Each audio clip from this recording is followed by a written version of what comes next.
যদি আপনারা ভগবান কৃষ্ণের ভক্ত হন তবে বয়স হবে 15 বছর মা, দেখতে হবেন লক্ষ্মীর মতো।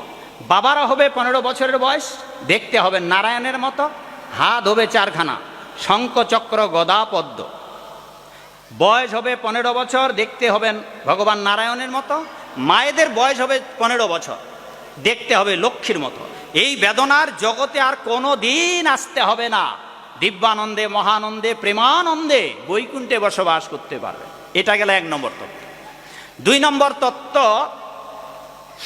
কেউ যদি ব্রহ্মচারী হয়, আপনাদের ছেলেরা মেয়েরা নয়, কেউ কোনো ছেলে, আপনাদের 2-4টা ছেলে আছে, বাবা দেন না আমাদের মন্দিরে একটাকে, আপনাদের বংশের কেউ যদি ব্রহ্মচারী হয়, এ বাবা কে যেন হাত তুলেছিল এখানে, বিয়ে করে নাই, আছে নাকি চলে গেছে? কি নাম বাবু? কি নাম তোমার বাবা? আপনার মিঠুন আর সুজয়। আচ্ছা, এই বাবুরা যদি বিয়ে না করে ব্রহ্মচারী হয়ে যায়, 50 বংশ উদ্ধার।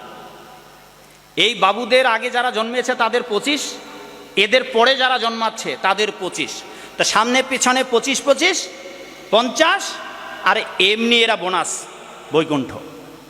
এইবার বাবুরা যদি ভাবে যে আরে আমার তো বৌমা ঠিক করে রেখেছি, হ্যাঁ এই সাধু বাবা যে আমাদের ব্রহ্মচারী হওয়ার জন্য, ঠিক আছে বাবা বিয়ে করতে পারবে। এবার এরা যখন বিয়ে করলো, বিয়ে করবার পর যদি স্বামী স্ত্রী দুইজনে ভগবানের ভক্ত হয়ে যায়, এদের বলা হয় গৃহস্থ।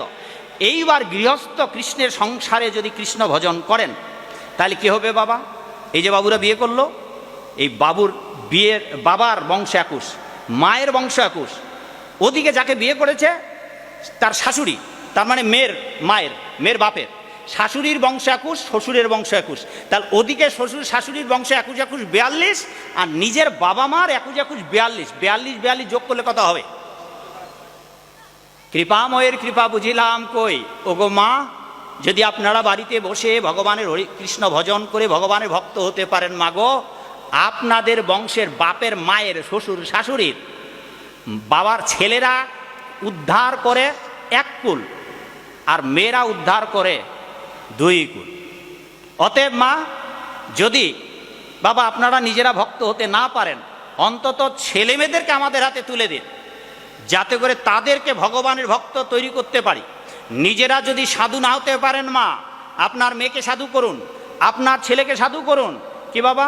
হ্যাঁ, আর মেয়ে যদি থাকে, ছেলে না থাকে, তাহলে মেয়েকে সাধু করে সাধু জামাইকে মেয়েকে সম্প্রদান করুন, তাহলে জামাই টিকি ধরে একদিন বৈকুণ্ঠ চলে যেতে পারবেন। হরি বল।